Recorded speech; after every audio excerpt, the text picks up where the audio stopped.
Memang bersoalan kurban, saya jujur saja selama di Indonesia masih banyak salah pemahaman terhadap kurban.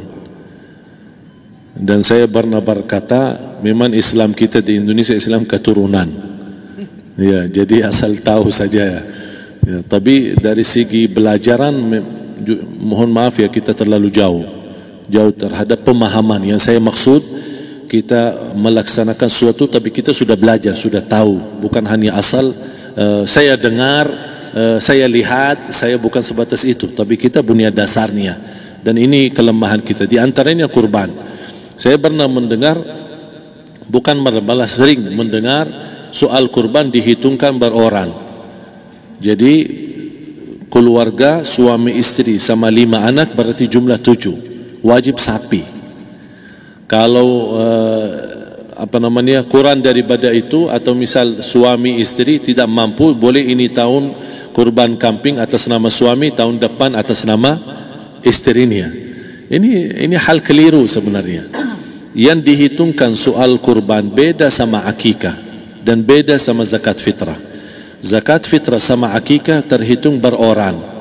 Akikah laki-laki 2 kambing, perempuan 1. Kalau tidak mampu boleh.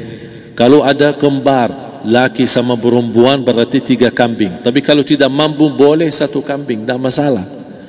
Dan tidak ada istilah sekarang saya kurban tapi nanti sisanya seolah-olah ada hutang sama Allah. Sesuai kemampuan kita. Di antaranya kurban. Kurban hitungannya berkeluarga, bukan beroran. Buktinya Rasulullah SAW dan juga cerita Nabi Ibrahim. Ketika Nabi Ibrahim mau sembelih Nabi Ismail, Allah turunkan apa? Mengganti sembelihan Nabi Ismail dengan ekor kambing dari surga. Berapa ekor kambing? 1. Padahal Nabi Ibrahim punya istri 2 dan anak. Ada istri Siti Hajar dan Sarah. Kemudian anaknya Ismail dan Ishak. Berarti semuanya berapa? 5. Kenapa Allah tidak turunkan 5 ekor kambing? Karena hitungannya memang 1 keluarga. Yang kedua, Rasul sendiri sembelih 2 kambing. Pertama, Bismillah atas nama Muhammad dan keluarga Nabi Muhammad. Padahal kita tahu keluarga Nabi Muhammad SAW termasuk keluarga besar. 11 istri, belum lagi anaknya laki-laki sama perempuan. Ada yang hidup maupun sudah mati, sudah termasuk semua. Yang hidup maupun mati. Yang kedua, Rasul sembelih sembelihan yang kedua atas namaku dan umatku. Umatnya berapa miliar? Cuma 1 ekor kambing. Kenapa Rasulullah SAW berkurban atas nama dirinya dan umatnya? Saya mengambil salah satu di sini tanda sayangnya Rasul kepada umatnya. Jadi saya selalu berkata, orang miskin yang tidak mampu berkurban seharusnya bangga di hari kurban, karena Rasul sudah kurbankan duluan atas nama dia. Jadi terima kasih ya Rasulullah, ingatkan kita. Yang kita tidak mampu, Rasul sudah. Bahkan kalau Rasul sudah kurban atas nama umatnya yang tidak mampu, berarti sudah terkabul. Kita aja belum tahu kabul atau tidak kalau kita berkurban. Tapi kalau Rasul sudah terjamin makbul. Oleh sebab itu, hitungan kurban itu adalah 1 keluarga. Misal, bapa punya istri, punya anak. Itu kalau mampu sapi silahkan. Mampu 1000 sapi silahkan. Kalau soal kemampuan tidak ada masalah. Tapi kalau soal kewajiban, tidak ada wajib lebih daripada 1 ekor kambing. 1 ekor kambing. Misal, kalau bapa punya istri 4. Misal. Cuman ini misal. Ya. Istrinya 4. Setiap istri anaknya 10. Berarti jumlah berapa? Anak 40, istri 4, berarti 44, sama bapa 45. Wajib 1 ekor kambing saja, cukup untuk semua ini. Tapi kalau soal mampu, ya silahkan. Mau 1000 kambing boleh, mau 1000 sapi boleh. Tidak ada yang melarang kalau soal kemampuan. Dan kalau kita mau sembelih, Bismillah atas namaku dan keluarga. Tidak perlu bawa data-data nama keluarga.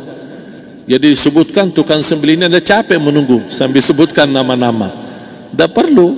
Udah Bismillah atas namaku dan keluarga. Termasuk kata atas namaku dan keluarga, termasuk orang tua yang sudah meninggal. Termasuk orang tua yang sudah, karena kita adalah hasil daripada orang tua. Itu sudah termasuk, tidak perlu kita sebutkan. Ada sebagian ulama membolehkan kalau kita mampu, mau khusus kambing atas nama orang tua, tidak masalah kalau kita mampu. Tapi kalau kita tidak mampu, itu sudah termasuk orang tua kita bersama keluarga besar kita. Ini salah satu kenikmatan, dan ini termasuk juga sedekah yang berguna bagi orang yang sudah meninggal di keluarga kita. Wallahu ta'ala alam. Dan juga masalah panitia, bisa kita mewakili kalau kita tidak mengerti sembelihannya dan tidak mengerti cara bagiannya. Tapi ada satu sunnah yang termasuk kehilangan sunnah ini, adalah banyak yang tidak mau makan dari hasil kurban, padahal itu sunnah Rasul. Dari akikah boleh makan, dari kurban pun boleh makan. Bahkan sunnah SAW dibagi 3. Sepertiga pertama dihadiahkan. Maksudnya kata dihadiahkan kepada orang kaya. Misal tetangga saya tapi orang kaya, dia bukan miskin, tapi boleh saling hadiah. Karena inti daripada hadiah silaturrahim. Ada keluarga kita termasuk mampu, tapi saya kasih, ini alhamdulillah saya sembelih sapi. Barangkali dia tidak mampu, cuma sembelih kambing. Udah, kita dapat daging kambing, dia dapat daging sapi.